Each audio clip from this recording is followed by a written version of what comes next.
કેશોદ નગરપાલિકા દ્વારા આવનાર સમયમાં વેરો વધારવા મુદ્દે આજરોજ આમ આદમી પાર્ટી દ્વારા આવેદન અપાયું।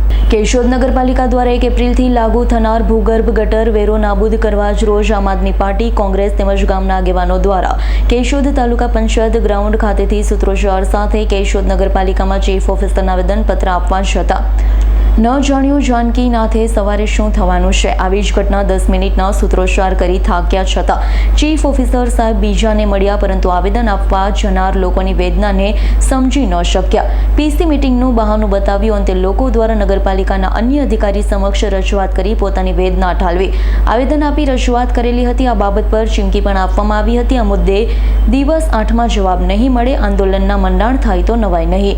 આમ આદમી પાર્ટી પ્રમુખ દ્વારા એ પણ જણાવ્યું છે, હાલ નગરપાલિકા ઘણા જ પ્રકારના વેરા વસૂલ કરે છે, તેમાં સફાઈ વેરો પણ લેવાઈ રહ્યો છે, ત્યારે હાલ આ ગટર વેરો લાગુ કરવામાં આવી રહ્યો છે, તે અલગ કેમ તેવા સવાલો સાથે વેરો વધારો બંધ કરોના નારાઓ સાથે આવેદન આપ્યું હતું। નમસ્કાર, આમ આદમી પાર્ટી કેશોદ શહેર પ્રમુખ મહેશભાઈ મકવાણા। પ્રિન્ટ મીડિયા અને સોશિયલ મીડિયાના મારફતે થોડા દિવસો અગાઉ જાણ થઈ કે નગરપાલિકામાં એક નવો વેરો એટલે કે ગટર વેરો ઉમેરવામાં આવનાર છે। કેશોદની જનતા માટે ખરેખરમાં તો આ એક દુઃખદ બાબત ગણાય, કારણ કે કેશોદની જનતા આશા રાખીને બેઠી હતી કે આ વર્ષથી લાગુ પડતા વર્ષથી નગરપાલિકા કંઈક 10 થી 20% વેરો ઘટાડશે। આના બદલે ઉલટું થયું કે હવે જે સાફ સફાઈ વેરો લેવામાં આવે છે એના બદલે ગટર વેરો પણ એમાં ઉમેરવામાં આવશે।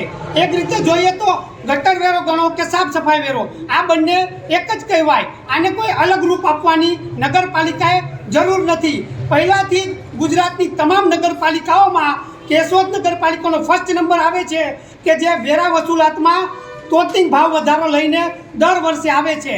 આ કેશોદની જનતા માટે અસહ્ય છે। આ અમને જ્યારે જાણ થઈ ત્યારે આ આવેદનના રૂપે અમે ચીફ ઓફિસરશ્રીને મળવા આવ્યા અને રજૂઆત કરવા આવ્યા કે ભાઈ ગટર વેરો આવનારા વર્ષથી લાગુ ન થાય એવી સમગ્ર કેશોદ જનતાની લાગણી છે અને માંગણી છે। આ અમારી રજૂઆત સાંભળવા ચીફ ઓફિસરને કહેવા માટે આવ્યા ત્યારે અમે સતત ચીફ ઓફિસરની ઓફિસની બહાર 10 મિનિટ સૂત્રોચ્ચાર કર્યા અને ઉભા રહ્યા, પણ ચીફ ઓફિસરના અક્કડ વલણના હિસાબે ચીફ ઓફિસરે અમારી રજૂઆત સાંભળી નહીં।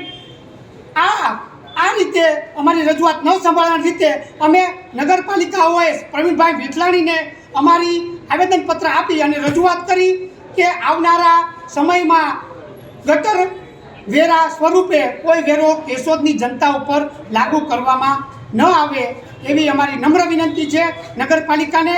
અને જો આનો લેખિતમાં જવાબ અને અઠવાડિયામાં નહીં આપે તો આવનારા સમયમાં આંદોલનના મંડાણ થશે અને તેની સંપૂર્ણ જવાબદારી કેશોદ નગરપાલિકાની અને સત્તાધીશોની રહેશે। જય હિન્દ, જય Bharat. Bureau report, S9 news, Junagadh.